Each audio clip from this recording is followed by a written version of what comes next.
আমি এখন মাননীয় সংসদ সদস্য মাওলানা দেলোয়ার হোসেন সাইদি সাহেবকে বক্তব্য রাখার জন্য অনুরোধ জানাচ্ছি। নাহমাদুহু ওয়া নুসাল্লি আলা রাসূলিহিল কারীম ওয়া আলা আলিহি ওয়া আসহাবিহি আজমাইন। আউযু বিল্লাহি মিনাশ শাইতানির রাজীম। বিসমিল্লাহির রহমানির রহিম। মাননীয় স্পিকার, আপনি এই মহান সংসদের স্পিকার হিসেবে নির্বাচিত হয় আমরা জাতীয় সংসদের পক্ষ থেকে আপনাকে অন্তরের অন্তঃস্থল থেকে মোবারকবাদ জানাচ্ছি। মাননীয় স্পিকার, আমি আজ এই সংসদে দাঁড়িয়ে ওই মহান আল্লাহ পাকের প্রশংসায় সেজদা অবনত হচ্ছি, যিনি 1 অক্টোবরের ব্যালট যুদ্ধের মাধ্যমে সুদীর্ঘ 5 বছরের দুঃশাসন, সীমাহীন দুর্নীতি, ইসলাম বিরোধী কর্মকাণ্ড, দেশব্যাপী ভয়াবহ সন্ত্রাসের মোকাবেলায় 4 দলীয় ঐক্য জোটের মহা বিজয় দান করেছেন এবং যার ফলশ্রুতিতে আজকে আমরা এই মহান সংসদে দাঁড়িয়ে কথা বলার সুযোগ লাভ করেছি। মাননীয় স্পিকার, আপনার মাধ্যমে আমি আমার অন্তরের অন্তঃস্থল থেকে দেশবাসীকে ধন্যবাদ জানাই। বিশেষ করে আমার নির্বাচনী এলাকা পিরোজপুর, নাজিরপুর, ইন্দুরকানীবাসী ভাই বোনদের প্রতি কৃতজ্ঞতা জানাই, যাদের অক্লান্ত পরিশ্রমে এবং মূল্যবান ভোটের মাধ্যমে আমি নির্বাচিত হয়ে মহান সংসদের সদস্য হওয়ার সুযোগ লাভ করেছি। মাননীয় স্পিকার, বাংলাদেশের 13 কোটি মানুষকে যারা পরিচালনা করবেন আজকে তারাই এই মহান সংসদে বসে আছেন। আমি আপনার মাধ্যমে তাদের উদ্দেশ্যে কিছু কথা বলতে চাই। জবাবদিহিমূলক সরকার, কল্যাণমূলক সরকার ও সুস্থ প্রশাসন, এই বাক্যগুলি আমরা প্রায় শুনে থাকি। এই বাক্যগুলির অর্থ সরকার স্বৈরাচার নয়, বরং জনগণের কল্যাণে জনগণ নিকট দায়বদ্ধ সরকার, যা আব্রাহাম লিঙ্কনের ভাষায় by the people, for the people, of the people. বর্তমান পৃথিবীতে মূলত গণতান্ত্রিক দেশে এখন সরকারকে বিবেচনা করা হয়। এরূপ সরকারের জনগণের সার্বভৌম ক্ষমতার উৎস হিসেবে বিবেচনা করা হয়, অর্থাৎ সংখ্যাগরিষ্ঠ প্রতিনিধিদের প্রণীত আইনই হল আইন এবং নির্বাচিত হবার পর সরকার হয়ে পড়েন সমগ্র জনগণের, আর বিরোধী দল হয় ছায়া সরকার। মাননীয় স্পিকার, সরকারকে সঠিক পথে পরিচালনার জন্য বিরোধী দলকে অপরিহার্য বিবেচনা করা হয়।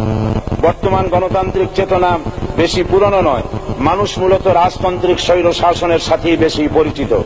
বস্তুত বর্তমান পৃথিবীতে গণতান্ত্রিক শাসন ব্যবস্থায় জবাবদিহিমূলক, কল্যাণমূলক, স্বচ্ছ প্রশাসনের যে কথাবার্তা আমরা শুনতে পাই, এর প্রথম উপস্থাপক হলেন বিশ্বনবী হযরত মুহাম্মদ রাসূলুল্লাহ সাল্লাল্লাহু আলাইহি ওয়াসাল্লাম। বর্তমান গণতান্ত্রিক ব্যবস্থাপনার সাথে ইসলামের মূল পার্থক্য হল সার্বভৌমত্বের ধারণা নিয়ে। ইসলামের দৃষ্টিতে সার্বভৌমত্বের মালিক জনগণ নয়, মালিক হলেন আল্লাহ রাব্বুল আলামিন। কিন্তু সরকার গঠন ও পরিচালনা জনগণের ইচ্ছার ভিত্তিতে হতে হবে। জনগণের ইচ্ছার বিরুদ্ধে ক্ষমতায় থাকার অধিকার ইসলামের স্বীকৃত নয়। মাননীয় স্পিকার, সাধারণত লক্ষ্য করা যায় সরকার, সরকারি কর্মকর্তা ও কর্মচারীবৃন্দ জনগণের উপর নানাভাবে জুলুম, নির্যাতন বা শোষণ করে থাকে। জনগণের খাদেম না হয়ে তারা হয়ে পড়েন জনগণের প্রভু। তারা জনগণের সম্পদকে তসরুপ করে। এই অবস্থা থেকে মুক্ত করার জন্য রাসূল করিম সাল্লাল্লাহু আলাইহি ওয়াসাল্লাম সরকারি কর্মকর্তা ও কর্মচারীদের মধ্যে তীব্র দায়িত্ব অনুভূতি জাগ্রত করে তিনি বলেন, ঘুষ দাতা ও গৃহীতা উভয় জাহান্নামী। নবী করিম সাল্লাল্লাহু আলাইহি ওয়াসাল্লাম আরো বলেছেন, আমরা যদি কাউকে কোনো রাষ্ট্রীয় দায়িত্ব প্রদান করি তখন সেই ব্যক্তি তার ব্যক্তিগত কাজ যতটা নিষ্ঠা ও আন্তরিকতার সাথে পালন করে, রাষ্ট্রীয় দায়িত্ব যদি সেভাবে পালন না করে তবে কিয়ামতের দিন তাকে উল্টো করে জাহান্নামে নিক্ষেপ করা হবে। রাষ্ট্রীয় সম্পদ তসরুফের ব্যাপারে কঠোর হুঁশিয়ারি উচ্চারণ করে বিশ্বনবী মুহাম্মদ রাসূলুল্লাহ সাল্লাল্লাহু আলাইহি ওয়াসাল্লাম বলেছেন, রাষ্ট্রীয় দায়িত্ব পালনকারী কেউ যদি 1 টুকরা সুতা বা তার চেয়েও ক্ষুদ্র কোনো জিনিস খেয়ানত করে তবে কিয়ামতের দিন খেয়ানতের বোঝা মাথায় করে তাকে উঠতে হবে।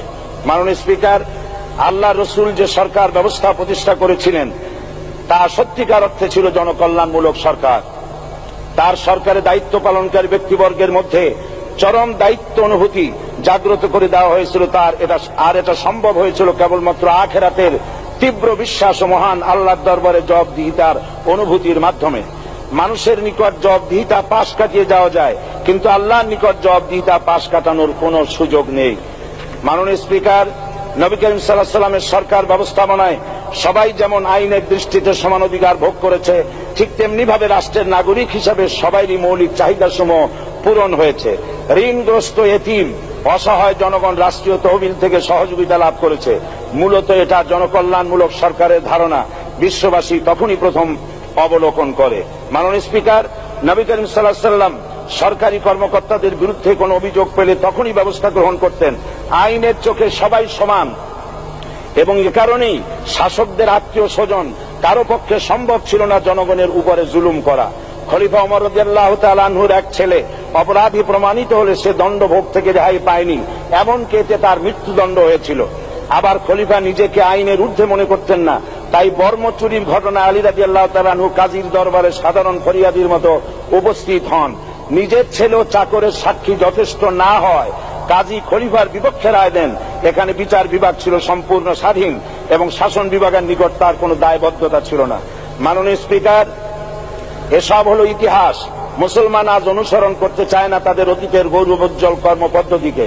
সে এখন কাফির মুশরিকদের কিরানক স্বার্থ পূজারী আখেরাতে জবাবদিহিতা শূন্য বাগাড়ম্বর এক জাতি। মাননীয় স্পিকার, যে জাতির এক পূর্বসূরি মাথায় আটার বোঝা বহন করে নিয়ে চললেন আর বলে গেলেন, মানুষ কেন, ফোরাতের কূলে যদি একটি কুকুরও না খেয়ে মারা যায় তবে এই ওমর রাদিয়াল্লাহু তাআলা আনহুকে কিয়ামতের দিন আল্লাহর দরবারে জবাবদিহি করতে হবে। আর আজ সেই জাতির দায়িত্বশীলরা জনগণকে অভুক্ত রেখে তাদের মুখের গ্রাসে ভাগ বসায়।